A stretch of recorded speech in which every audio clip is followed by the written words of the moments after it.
اللہ تعالیٰ نے قرآن مجید میں ارشاد فرمایا کہ یا ایھا الذین آمنوا اتقوا اللہ حق تقاتہ،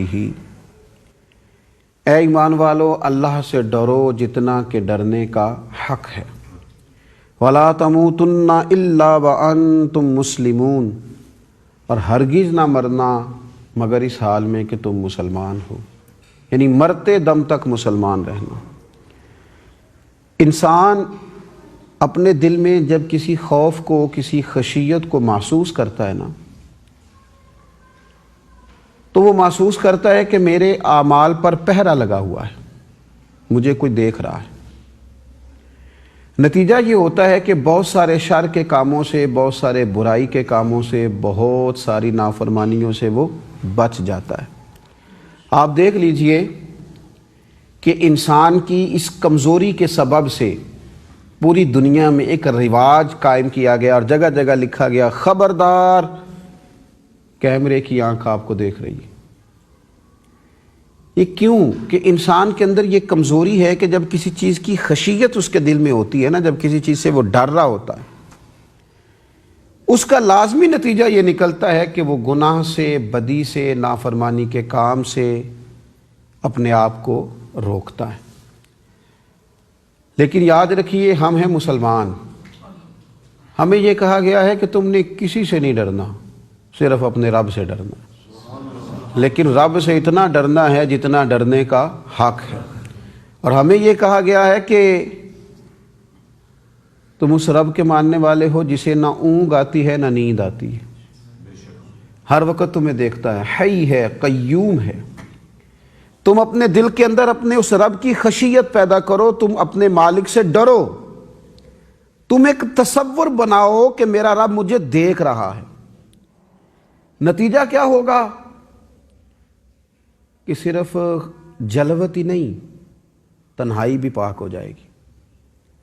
بالکل اکیلے میں جب انسان محسوس کرے گا کوئی مجھے نہیں دیکھ رہا، اس وقت بھی اس کے ذہن میں یہ بات آئے گی کہ میرا مالک تو مجھے دیکھ رہا ہے نا، میرا رب تو مجھے دیکھ رہا ہے نا۔ حضرت عثمان غنی رضی اللہ تعالیٰ عنہ تہمت باندھ کے غسل فرمایا کرتے تھے اور فرماتے تھے کہ جب میں اکیلا بھی ہوتا ہوں تو سوچتا ہوں کوئی نہ دیکھے تو میرا مالک تو مجھے دیکھتا ہے۔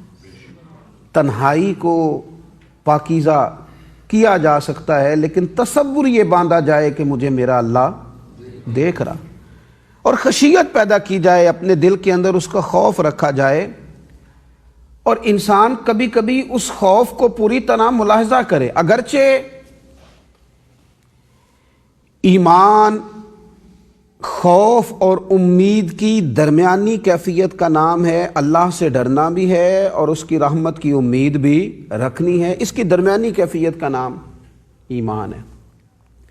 لیکن خشیت الہی اگر دل میں موجود نہ ہو، اللہ کا ڈر نہ ہو، تو بہت سارے اعمال ایسے ہیں جو انسان کر ہی نہیں سکتا، اور جو سب سے بڑی انسانی ضرورت ہے گناہ سے بچنا، وہ بندہ بچ نہیں سکتا اگر خشیت الہی موجود نہ ہو۔ تو اس خشیت کو قریب کیا جائے، اس کو پیدا کیا جائے، اپنے دل کو اچھی طرح ٹٹولا جائے کہ انسانوں کا کتنا ڈر موجود ہے، لوگوں کا کتنا ڈر موجود ہے، معاشرے سے، سوسائٹی سے، قبیلے سے، برادری سے، دوستوں سے کتنا ڈرتے ہیں۔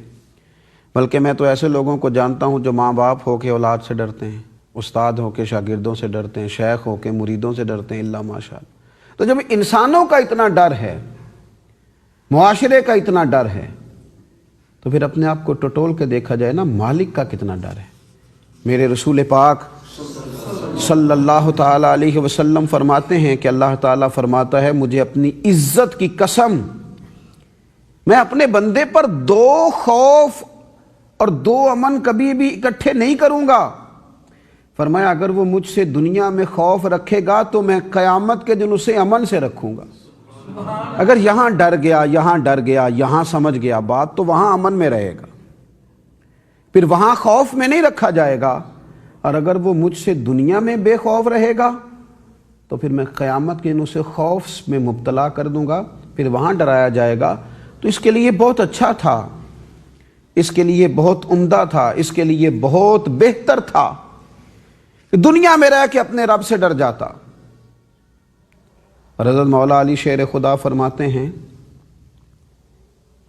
روایت کرتے ہیں، فرماتے ہیں جو اللہ سے ڈر جاتا ہے نا دنیا میں، وہ پھر کسی اور سے نہیں ڈرتا، اور فرماتے ہیں جو رب سے نہیں ڈرتا پھر وہ سب سے ڈرتا ہے، پھر ہر ایک سے خوف اس کے دل میں آ جاتا ہے، پھر وہ ہر وقت لوگوں کے سامنے اپنے آپ کو کلیئر ہی کرتا رہتا ہے، ساری زندگی اس کٹہرے میں کھڑا ہو جاتا ہے جہاں اسے فقط صفائیاں دینی ہیں۔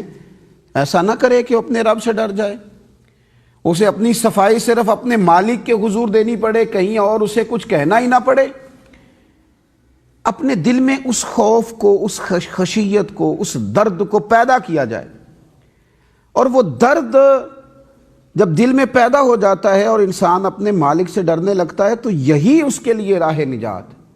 اللہ کے پیارے رسول صلی اللہ تعالیٰ علیہ وآلہ وسلم سے حضرت عقبہ بن عامر رضی اللہ تعالیٰ عنہ کہتے ہیں پوچھا گیا تھا، یا رسول اللہ صلی اللہ تعالیٰ علیہ وسلم یہ نجات کیا ہے؟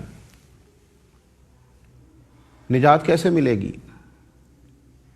اللہ کی بارگاہ میں سرخروئی کیسے حاصل ہوگی؟ کامیابی کیسے ملے گی؟ تو نبی پاک علیہ السلام نے 3 باتیں ارشاد فرمائیں۔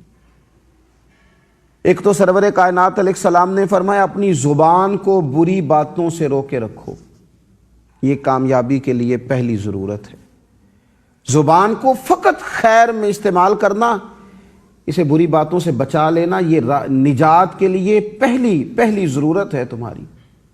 اور دوسرا حضور نے فرمایا چاہیے کہ تمہارا گھر تم پر کشادہ ہو، بلا وجہ گھر سے نہ نکلنا،